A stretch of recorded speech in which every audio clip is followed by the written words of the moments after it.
Greetings, this is Mr. Caslin. We're going to do some SAT math today.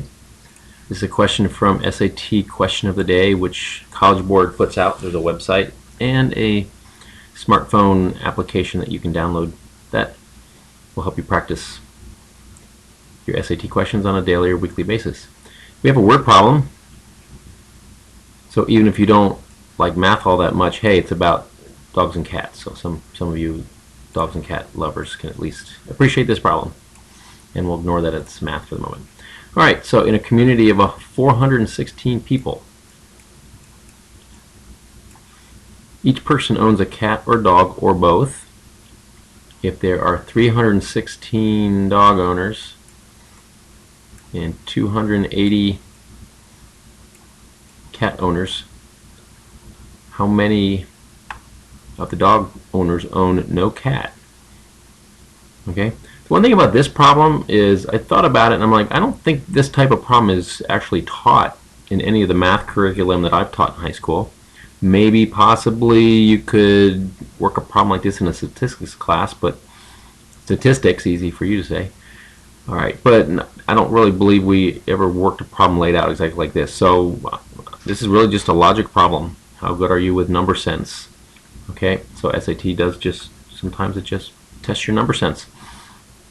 Okay, so you have 416 total people in the population.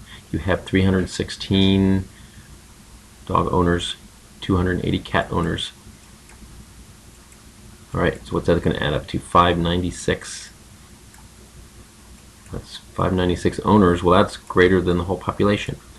You know what? I'm actually going to stop here. For those of you that looking at it for the first time, if you want to try this yourself, go ahead and pause right now, and then you can check back for the answer. For the rest of you, we'll move on. Okay, so there's 596 people who own a dog or a cat. There's only 416 in the total population. That must mean there's several people that own both. Okay, so we can take 596, subtract out the 416, excuse my writing, still got this mouse that I'm not too good with. Okay, and I believe that's 180.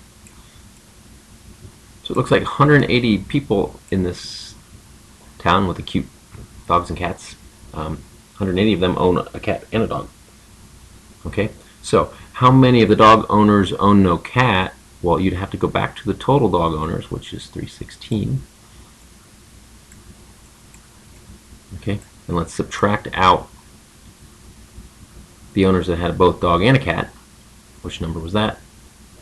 That was our 180.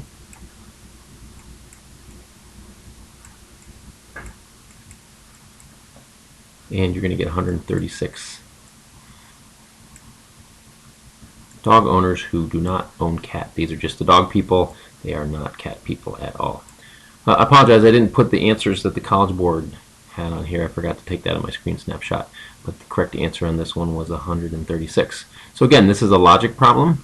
Just kind of sometimes just writing things out is a big help, and no real math strategy I can think of this one other than use your common sense logic and your sense of numbers. Alright, hope you do well on your SAT. We'll talk to you next time.